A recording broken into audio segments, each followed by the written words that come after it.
Pronto, ok. Então, muito boa tarde, obrigado pela vossa presença. Pronto, já sei que há aqui uns habitués, não é? Que vêm sempre, há uns que estão pela primeira vez. Bom, isto, peço perdão, tem uma certa sequência.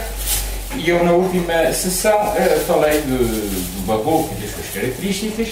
E hoje vou-me dedicar inteiramente a provavelmente o maior compositor barroco, provavelmente o maior compositor, provavelmente o maior, ponto.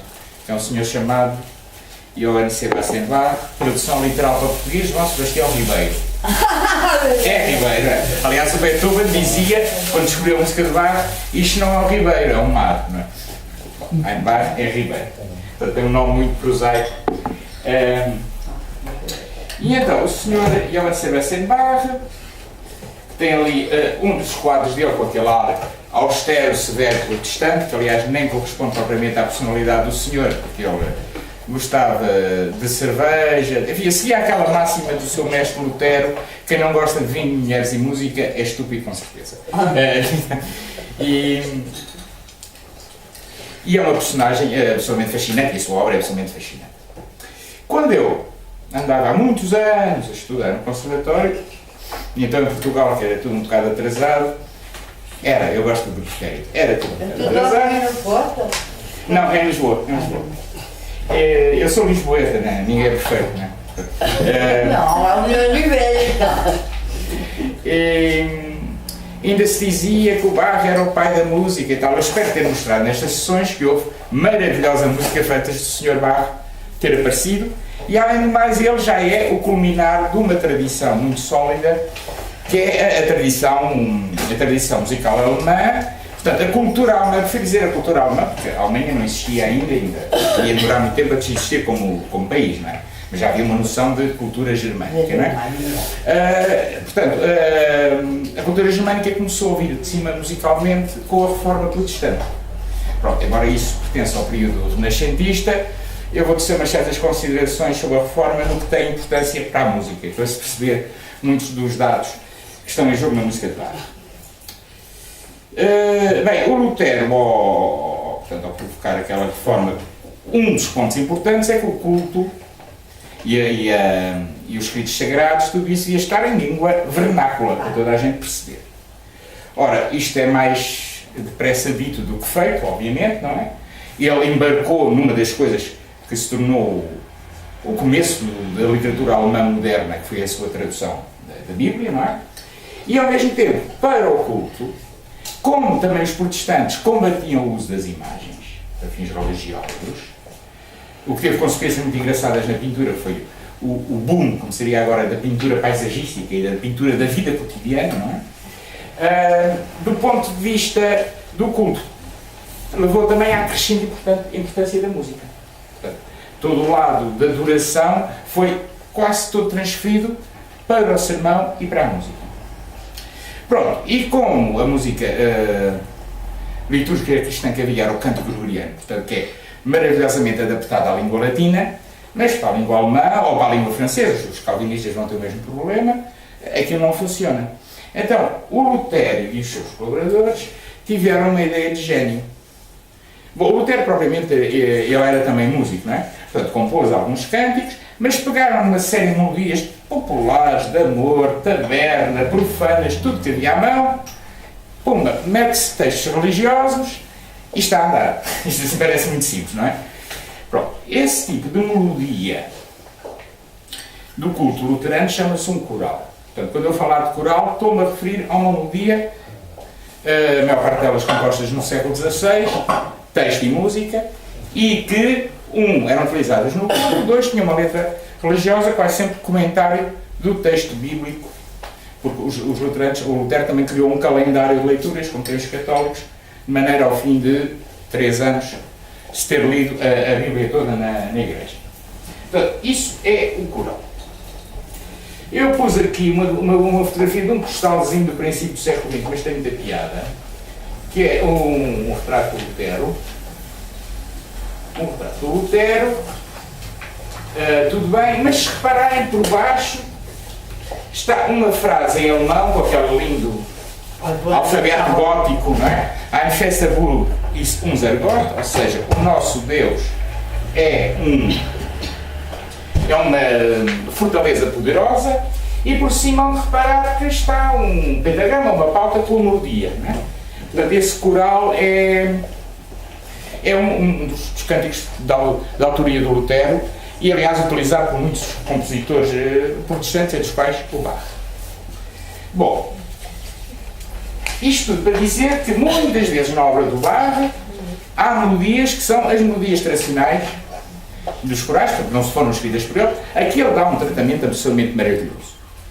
E uma coisa que eu gostava também de fazer passar a ideia, na última sessão falei de retórica, da coisa, havia figuras retóricas musicais para traduzir o texto. Ora, o Bach utiliza todos esses artifícios barrocos, muito próprios da ópera e de temas profanos, para aquilo que eu chamaria mesmo a autêntica exegese do texto religioso via a música. Tradição típica luterana, todos os domingos e dias santos, por pessoa dizer-se, na igreja havia cantata. Portanto, era uma composição sobre um texto bíblico ou comentário, às vezes, do texto bíblico. O Bach fez, eu acho que sobreviveram 250, mas acho que se perderam outras tantas. Aquilo é uma coisa extraordinária, porque eu tinha que fazer aquilo até meio da semana, porque depois o resto do meio da semana era ensaiar lá com o coro da igreja e os músicos, e a tocar, e para a semana outra cantada. Era assim um ritmo absolutamente extraordinário. Portanto, eu vou dar um exemplo de um dos muitos corais, cuja melodia não é da autoria do Bach, que é em alemão Wacht auf, ruft uns die Stimme. Ou seja, em português, acordai, a voz chama. Isto está ligado, o coral tem um texto, eu depois a seguir tenho uma das estrofes do texto, com o alemão e ao lado a tradução em português, mas comenta uma das leituras da domingo, que é o que se chama a parábola das 10 virgens. Como é curtinho, eu vou ler. Aliás, na primeira tradução completa da Bíblia que existe, que é de um senhor chamado João Ferreira de Almeida, que é do século XVII, e que já agora, para a anedota, o senhor era protestante, no século XVII, em Portugal não era muito bem visto, portanto ele teve que fugir para a Holanda. Exatamente, a Inquisição já da Holanda, e ele acabou por fazer a sua tradução pacatamente no que na altura era uma colónia holandesa, que era a ilha de Java. Longe, foi longe para ir traduzir. Olha, foi aí para baixo de imóvel, longe. Não é? Portanto, quem está a falar é o próprio Jesus Cristo. Então o reino dos céus será semelhante a 10 virgens, que, tomando as suas lâmpadas, saíram ao encontro do esposo. E 5 delas eram prudentes, e 5 loucas. As loucas, tomando as suas lâmpadas, não levaram azeite consigo. Mas as prudentes levaram azeite nas suas vasilhas com as suas lâmpadas. E, tardando o esposo, tosquenejaram todas, século XVII, e adormeceram, portanto, cabecearam. Mas, à meia-noite, ouviu-se um clamor. É tal voz de que faz alusão ao canto. Aí veio o esposo sair ao encontro. Então todas aquelas virgens se levantaram e prepararam as suas lâmpadas.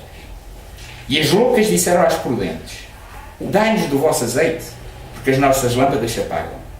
Mas as prudentes responderam dizendo: não seja caso que nos falte a nós e a vós, ide antes aos que o vendem e comprai-o para vós. E tendo elas ido comprá-lo, chegou o esposo. E as que estavam preparadas entraram com ele para as bodas. E fechou-se a porta. E depois chegaram também as outras virgens, dizendo: Senhor, Senhor, abre-nos. E ele respondendo disse: em verdade vos digo que vos não conheço. Vigiai, pois, porque não sabeis o dia nem a hora em que o Filho do Homem há de vir.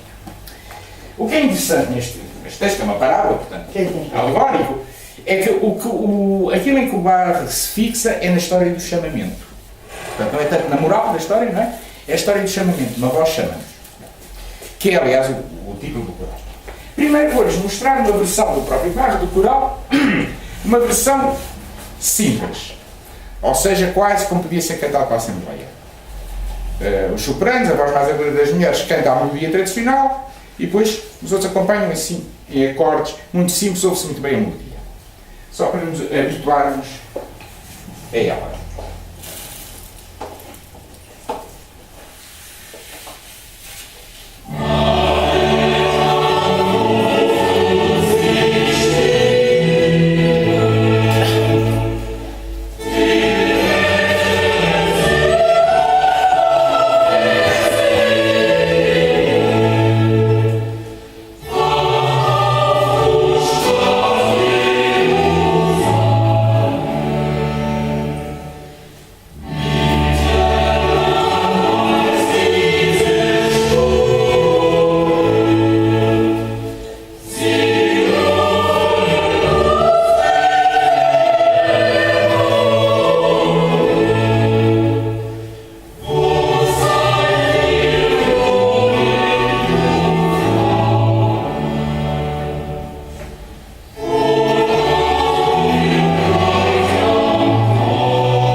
Isto é a forma mais simples do coral. Diga. Uma pergunta. O órgão, que aqui tem muita importância, né? Quando foi introduzido para acompanhamento religioso dentro da religião católica? Eu acho que logo praticamente já há testemunhos medievais. Mas já se construiu? Não. Sim, mas muitas vezes eram os positivos mais pequeninos, mas órgão tudo. Órgão de procissão. Pois, aquele que eram um bocadinho pesados para a procissão. Movia-se. Havia uns pequenos que moviam, mas há uns pequenos que, pronto, carregam-se, não é? Que não estão fixos. Mas já vamos falar do órgão, que foi dos instrumentos que o ar cultivou. Fica muito embelezado o cântico, o acompanhamento do órgão, né? Que é muito expressivo. E por isso que me veio a ideia. Porque, se lembram, na semana passada eu falei da história do baixo contínuo, há sempre um grupo de instrumentos que está a dar o apoio harmónico, e na igreja usava, obviamente, o órgão, que já lá estava, não é? Aliás, só um parênteses, o Bach era um músico completíssimo, não é? E uma das coisas, portanto, além de compositor, tocava muito bem tudo que era teclas, inclusivamente o órgão, e era muitas vezes convidado, há relatórios desses, a fazer peritagem de órgãos. Portanto, ele ia, e é extraordinário ler, porque é completamente técnico, ele até se mete com a pintura do bufete, a parte de madeira onde estão os tubos, com a pintura, tem uns anjinhos ridículos e não sei o quê, é divertidíssimo ler os relatórios. Como é muito giro ler também os contratos, não é? Por exemplo, há um contrato em que ele pede metade do salário em lenha e cerveja. Mas lenha e cerveja. tudo isso está traduzido, infelizmente não em português. Há um musicólogo francês que fez uma recolha fantástica, eu digo em francês porque provavelmente é uma língua mais acessível do alemão, de textos, uma poesia de textos do bairro e à volta do bairro, mas com coisas também muito cotidianas e que são muito bonitas, não é? A ideia